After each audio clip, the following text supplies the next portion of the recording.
All right, let me tell you, I got me a good woman. All I did was mention that we need to clean the garage, and while I was inside drawing up the next set of cabinets, she cleaned up the whole damn garage. So let me show you where we are.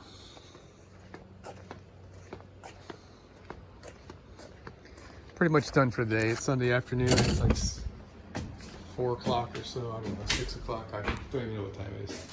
I think it's about 4. Yeah. So we got this guy done. Came out great. There'll be some final tweaking of things before we screw it to the wall. One of them is we want to rely on this cabinet to squeeze this over a little bit, because this piece of wood is warped. And that's why I put this piece of wood on the top, so that we could push this cabinet up against that without it whacking out what we've got. My wife must be looking for her phone. All right, so yeah, we talked about that, and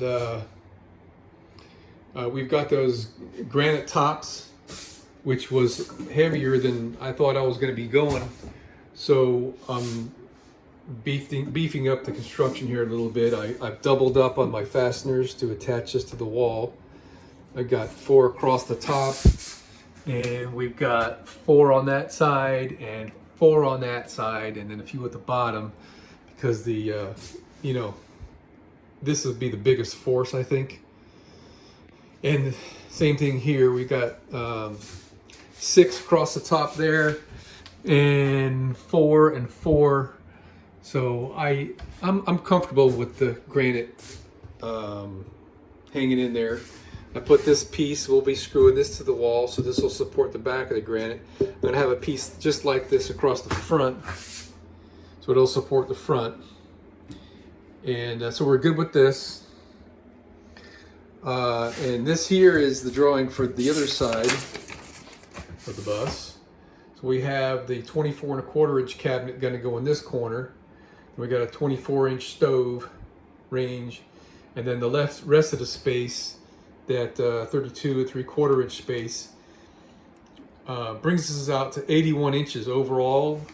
And what that's all about is when we open this bed, we wanted this cabinet to be a little bit further back than the side of the bed, so we can shimmy through this little space that's here.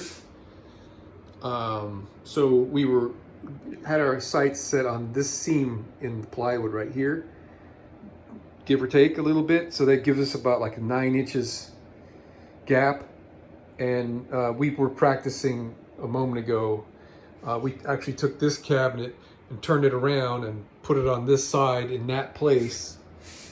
And then we were set this 2x4 across here to end where the bed's going to end. And it's going to be perfectly fine. It'll be easy to shimmy through this little spot. On the few times that we're going to have guests in our bed, it's going to be perfectly fine. And the table that's going to go between this cabinet and however far we go that end, it's going to be a swing down table for the same purpose of giving us our walkway on this side when this thing is unfolded. So everything's coming out just perfectly as we've planned for this to happen. Everything is just kind of beside myself here. Everything's coming out great. So that's it for today.